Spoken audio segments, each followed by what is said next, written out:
엄상익 변호사님이 직접 간접으로 체험한 다양하고 놀라운 성령의 역사들, 우리 시대의 거짓 예언자들을 통해 전해드립니다. 나는 20대 중반 직업 장교를 할 때까지 길거리에서 예수 믿고 천국 가시오 전도하는 사람들을 보면 너나 가라 빈정대며 하나님을 모르고 살았다. 눈 덮인 산등성이 철책선 순찰을 마치고 새벽에 막사로 돌아오면 모든 게 허망했다. 전방 꼴짜기에 혼자 유폐되어 있는 것 같아 막막하고 외로울 때 군목이 나를 수시로 찾아왔다. 계급이 절대적인 군대 사회에서 소령인 그는 대위인 내게 철저히 겸손했다. 오히려 나를 섬기는 자세였다.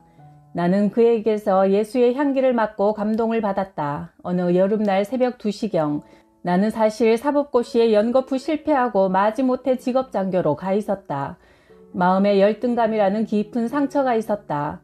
밤하늘에 하얗게 떠있는 영롱한 별들을 보면서 처음으로 나는 갑자기 기도하고 싶은 마음이 들었다. 기도하는 방법도 모르고 뭐라고 기도해야 하는지도 몰랐지만 정말 절실한 마음을 담아 포근한 품을 가졌을 그분에게 호소하고 싶어졌다.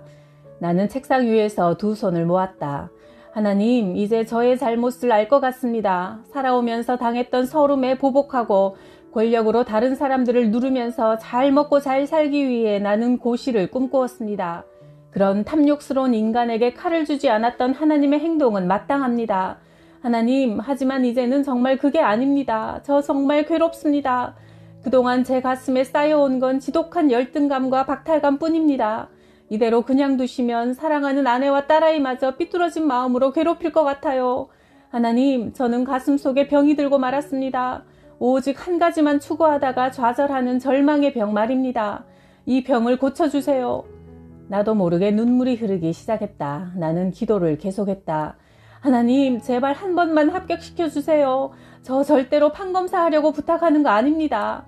합격으로 제 절망의 병만 고쳐주신다면 연탄 구루마를 끌어도 평생 행복하게 기쁘게 보낼 겁니다. 그리고 제가 하나 더 약속드릴게요. 저 교회에 나갈 겁니다. 열심히 하나님 믿을 거예요. 진짜입니다. 그러니까 제발 한 번만. 그해 하나님은 내 간절한 기도에 응답하셔서 10년 만에 변호사 자격증을 선물로 주셨다. 그로부터 6년쯤 후 어느 날 오전 사무실에 있는데 뜬금없이 가슴속 깊은 곳에서 누군가 속삭이는 것 같았다. 성경을 읽으라는 거다. 퇴근 때 서점에 들러 성경 한 권 사가지고 들어가겠다고 마음먹었다. 그러나 내면에서 미루지 말고 당장 나가서 성경을 구하라는 메시지가 오는 거다. 그냥 버텼다. 10분쯤 후 이번에는 원인 모를 강한 힘이 내 등을 떠다미는 거다. 나는 서점을 향했다. 속에서 불이 나서 길가에 차를 그냥 버려둔 채 서점으로 뛰어갔다. 종교 코너 서가 구석에 갈색 표지의 성경 한 권이 나를 기다리고 있었다.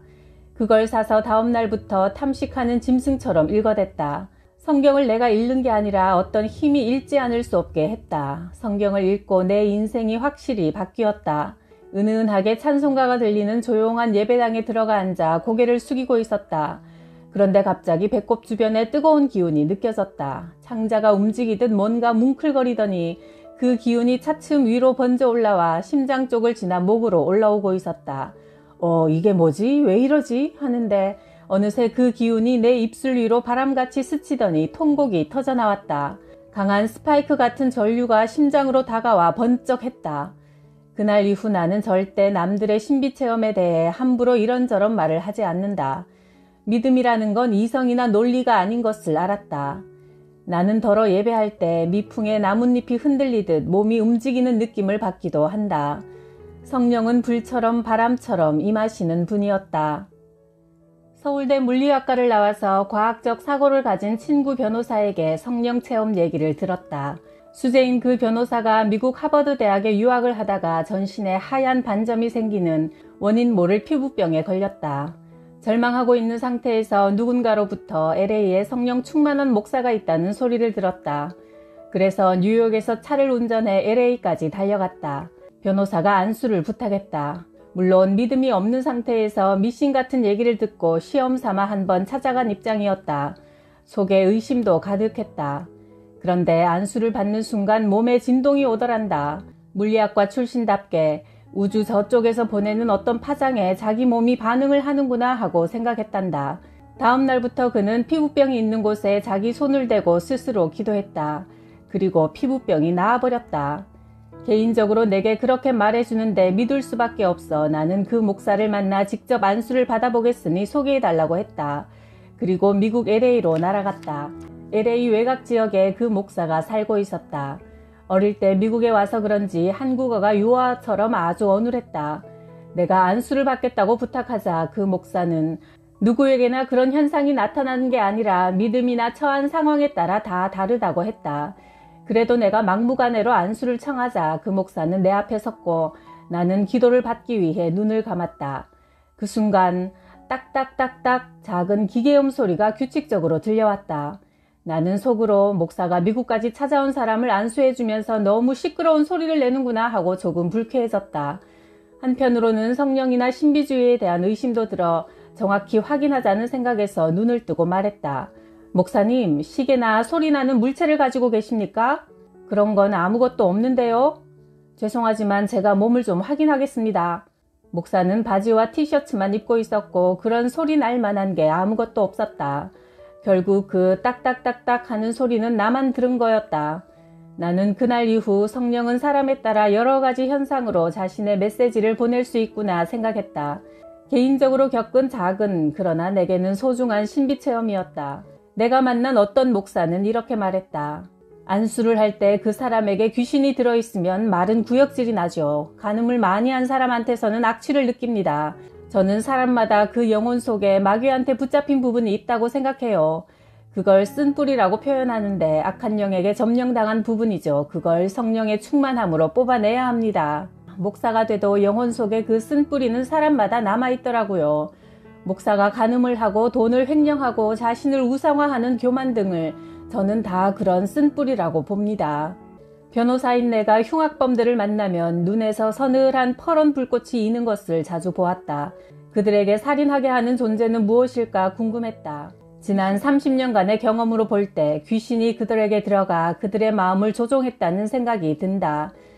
60세가 된 어느 날 성경을 읽다가 갑자기 광야라는 단어가 영혼 속에 스며들어왔다. 예수님이 마귀에게 시험당하기도 한 그 광야에 직접 가보고 싶었다. 이스라엘과 요르단 광야에서 12년째 기도하는 수도사 같은 이 목사가 내 가이드가 되어주었다. 광야는 아무나 가는 곳이 아니죠. 성령의 뜨거운 감동이 있어야만 가는 곳입니다. 독충도 있고 뜨거운 태양과 목마름이 있고 고난이 가득한, 그러나 광야는 살아계신 하나님을 만나 평안을 얻는 곳이죠. 광야 순례를 함께할 사이면 마음 문을 먼저 활짝 열고 시작하는 게 좋을 것 같아 내가 물어보았다. 이 목사님은 어려서 어떤 사람이었습니까? 저는 중학교 시절부터 레슬링 선수로 싸움꾼 건달이었습니다. 불량 학생이었죠. 성적도 꼴등이었고요. 오토바이를 타고 폭주족 노릇을 했어요. 그때 신촌 로터리에서 납치한 여자가 지금 제 아내입니다. 전 예수를 전혀 믿지 않았어요. 싸움 잘하고 노래 잘하니까 여자들이 따랐죠. 그런데 백수 노릇을 하던 26살 때 전주 시내를 걸어가는데 갑자기 이상한 기운이 전신에 들어오는 거예요. 발끝에서 머리까지 저릿하더니 마치 구름 속에 들어가 있는 느낌 비슷하다고나 할까? 눈물이 터졌죠. 내 속에 있는 또 다른 내 존재가 우는 것 같았어요. 부끄럽기도 하고 해서 골목길로 들어가 쓰레기통 옆에서 가슴을 쥐어뜯으며 뒹굴었어요. 그런데 그건 고통이 아니라 온몸의 세포에 생생하게 어떤 기운이 들어가 살아서 움직이는 느낌이었죠. 새벽까지 그랬어요.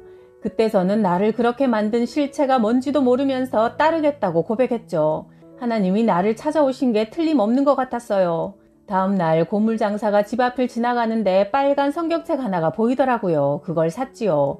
예전에 우연히 지나치며 봤던 기도원이 머릿속에 갑자기 떠오르고 거기 가서 성경을 보고 싶더라고요. 그래서 담요를 챙겨서 그곳에 가서 성경을 보기 시작했어요. 그때 저한테 믿음의 은사가 내렸어요. 동정녀가 아이를 낳고 죽은 사람이 부활하는 것 등 다 의심 없이 믿어지더라고요. 인간이 했다면 의심을 해도 하나님이 그런 일을 했다는데 왜 못 믿어요? 그러니까 하나님 아니겠어요? 그때부터 성경을 미친 듯 읽었죠. 저는 성경을 읽는 게 아니고 먹는다고 표현합니다. 성경은 성령이 기록하라고 명령하여 쓰인 책입니다. 그 안에 사람을 변화시키는 신비스러운 기운이 있지요. 저는 그렇게 예수쟁이가 됐습니다. 조금은 황당하면서도 독특하고 순수한 믿음이었다. 그에 대해 좀 더 알고 싶어 물었다. 길거리에서 성령에게 붙들린 후 어떻게 변했죠? 계속 성경에 미쳤죠. 서점에 가서 성경 종류를 다 사가지고 와서 읽고 또 읽었어요. 기도를 할 때도 처음에는 내 말이 나오다가 나중에는 내가 아니라 성령이 직접 말씀하시더라고요. 성령이 깨닫게 해준 것들을 확인하기 위해 신학서적을 봤죠. 그 다음부터 어머니와 할머니에게 제가 성경을 가르쳤어요. 한 번은 꼬마들이 길거리에서 파는 병아리를 가지고 놀다가 너무 만지는 바람에 병아리가 죽은 거예요. 내가 기도해서 살려줄게 말하고 기도했어요. 옆에서 교회 집사라는 분이 저를 보고 순진도 하셔 하면서 웃더라고요. 내가 기도하기 시작했지요. 아이들은 눈을 동그랗게 뜨고 보더라고요. 1시간 만에 병아리들이 발을 버둥거리면서 일어났어요. 말라 죽은 나무를 보고서도 손을 얹고 기도했지요. 그 안에 주님의 생명이 있지 하는 마음으로요. 기도 후 물을 주면 4, 5일 후에 다시 싹이 났어요. 어느 날 친구가 나를 찾아왔어요. 사실 내가 데리고 다니면서 타락시켰던 친구죠. 그 친구가 변한 나를 보더니 자기 동네 교회가 있는데 목사를 소개시켜줄까 묻더라고요. 처음 교회에 나가는 제가 그 교회 목사를 만나자마자 성가대 지휘자를 시켜달라고 했어요. 그래도 제가 음대에 다녔지 않습니까? 목사님이 그릇이 큰 분인지 바로 시켜주더라고요. 찬송을 지휘하는데 그 곡을 작곡한 사람의 마음까지 느껴지고 곡이 해석이 되더라고요. 성가대가 찬양을 부르는 중에 어떤 기운이 흘러서 교회 전체가 눈물바다가 되기도 했어요. 성가대원들이 우느라 찬송을 못할 정도였죠. 거기서 저는 다시 공부하자는 마음이 들어 신학대학에 들어갔죠. 처음에 어떻게 목회를 시작하셨나요? 내가 계속 물었다. 신학대학을 졸업하고 건대 입구인 화양리 먹자골목 4층 낡은 건물 옥탑방에서 교회를 개척했죠. 장소가 으슥해서 불량 청소년들이 본드를 하러 오는 곳이었어요. 근처에 창녀촌이 있는 우범지역이었죠. 저는 빛과 소금교회라고 이름 지었어요. 아내와 근처에 단칸방 하나를 얻고 매일 새벽 기도를 인도하려고 옥탑방 교회로 오면 불량 소년들이 들어와 본드를 불고 몽롱해서 널브러져 있더라고요. 게다가 제 아내가 시장에 미친 여자 거지를 한 명 더 데려왔어요. 본드하는 애들하고 정신 나간 거지에게 목사인 제가 이성적인 설교를 할 수 있는 게 아니라 그들 머리에 손을 얹고 성령님이 고쳐달라고 매일같이 안수기도를 했죠. 그랬더니 불량한 아이들이 차츰 반응을 보였어요. 모두 울고불고 회개하고 방언이 터지고 난리였죠. 내가 봐도 신기한 건 아이들이 정상이 되고 미친 거지 여자도 제정신이 돌아오는 겁니다. 작은 교회라도 성령이 있으면 사람들이 오게 되어 있나 봐요. 제가 예수에 미치니까 옥탑방 교회에 기적이 일어났죠. 귀신이 나가고 병이 났더라고요. 여기저기서 저를 오라고 초청이 왔어요. 한 번은 국방대학원에 가서 장군들 앞에서 설교를 하고 하나님께 성령을 내려달라고 기도를 하니까 앞에 있던 장군들이 퍽퍽 나가 떨어지는 겁니다. 아팠던 사람은 치유가 됐다고 하고 나도 깜짝깜짝 놀랐죠. 그런 일들이 일어나니까 갑자기 많은 사람들이 몰리는 겁니다. 제가 순간 우쭐해졌죠. 마치 내가 능력을 가진 것처럼 말이에요. 성령이 함께 있으면 사람들이 구름대같이 몰리게 되어 있어요. 그게 성령의 비밀입니다. 그런데 우쭐하니까 문제가 생겼어요. 어느 날 갑자기 성령이 떠나시더라고요. 귀신이 쫓겨나가고 병이 낫는 이적을 내가 한 게 아니라 하나님이 나를 도구로 써서 하신 건데 내가 한 것처럼 교만한 마음이 들자 주님의 영이 모든 걸 그만하라고 하시더라고요. 그러더니 갑자기 치유 은사가 끝난 겁니다. 나 혼자 아무리 악을 박박 써도 이미 주님의 영적 기운은 떠난 걸 알겠더라고요. 그래서 빛과 소금 교회를 다른 목사님한테 무조건 넘겼죠. 그 후 황대익 목사님이 나를 찾아오셔서 모스크바나 카자흐스탄으로 가면 추수할 영혼이 많다고 하시더라고요. 막 러시아가 개방됐을 때인 1991년에는 선교를 위해 목사가 가기는 불가능해서 비자를 얻기 위해 모스크바 대학 기초언어학부에 입학 신청을 했어요. 아침이면 빵통을 어깨에 메고 모스크바역 광장에 나가 노숙자들에게 빵을 나눠줬어요. 거기 가니까 제게서 사라졌던 성령의 능력이 다시 저한테 나타났어요. 보통 사람이면 그 노숙자들한테서 나는 냄새를 도저히 견디지 못합니다. 그런데 나는 노숙자들의 동상 걸린 시커멓게 불어터진 발을 가슴에 안고 기도했는데도 성령이 내 코를 막아주셔서 아무 냄새도 느끼지 못했어요. 그런 행동은 성령이 시키지 않으면 인간으로서는 도저히 못합니다. 모스크바 대학에서 북한 유학생을 만났어요. 김일성 대학을 수석으로 졸업한 물리학 박사 김명세 씨가 있었죠. 아버지가 북한 대사관의 1등 석유관이고 김정일이 직접 유학 보낸 북한 최고의 인재입니다. 그런데 이 친구가 소련이 무너지는 걸 보고 회의가 든 거예요. 그가 유토피아의 상징이라고 생각했던 평양도 결국 무너지지 않겠나 하는 생각이 들어 매주 금요일 열리는 사상학습에도 소홀하고 자아 비판도 하지 않는 것 같더라고요. 이 친구가 예수의 사상이 뭔지 성령이란 게 뭔지 너무 궁금해하는 겁니다. 북한에서는 김일성이 예수고 하나님이에요. 김일성 말씀을 외워야 하고 그의 사진 앞에 엎드려 절해야 하지요. 나는 그를 자주 만나 집으로 불러서 밥도 먹이며 복음을 전했습니다. 그랬더니 저한테 성경을 받아 열심히 읽더라고요. 어느 날 이 친구가 저희 집에 와서 예수를 믿겠다고 했어요. 제가 안수기도를 하는데 참 이상한 게 철저히 공산주의 사상에 물들었던 사람에게는 사상의 영이라는 게 들어있는 것 같았어요. 제가 안수기도를 시작하니까 그가 입에 거품을 물더니 푹 나가 떨어지더라고요. 회개하고 방언까지 하는 거예요. 나도 놀란 성령의 힘이죠. 그런데 문제는 그 다음에 일어났어요. 북한 대사관에서 알고 험한 놈들이 우리 아파트 앞 복도에 와서 나오라우 확 죽여버리겠어 하고 겁주더라고요. 당시만 해도 북한 사람하고 만나기만 해도 국가보안법 위반이 될 때라 우리 가족 모두 하나님 살려주세요 라고 기도하는 수밖에 없었죠. 한국 대사관에 구조를 요청하니 일단 그 사람을 빨리 내보내라고 하더라고요. 그러나 김명세 씨가 밖에 나가서 살 길이 없으니 제가 복음을 전한 그를 내보낼 수 없었어요. 모스크바에 아는 고려인한테 전화로 도움을 요청했더니 옐친 대통령에게 살려달라는 편지를 쓰라고 하더라고요. 종교상의 이유로 정치적 망명을 신청하라고 했어요. CNN을 비롯해 수십 명의 외신 기자들이 우리 집 주변에 몰려왔어요. 옐친 대통령에게 북한 사람이 정치적 망명을 신청한 최초의 사건이었지요. 북한은 차라리 현지에서 김명세를 죽여버리는 편이 낫다고 생각해 아예 목숨을 걸고 몇 명이 우리 집 문짝을 부수고 들어오려고 했어요. 이제 마지막일 수도 있구나 하는 생각이 들더라고요. 각오를 해야 할 것 같았어요. 내가 초등학생 5학년 아들에게 고백했지요.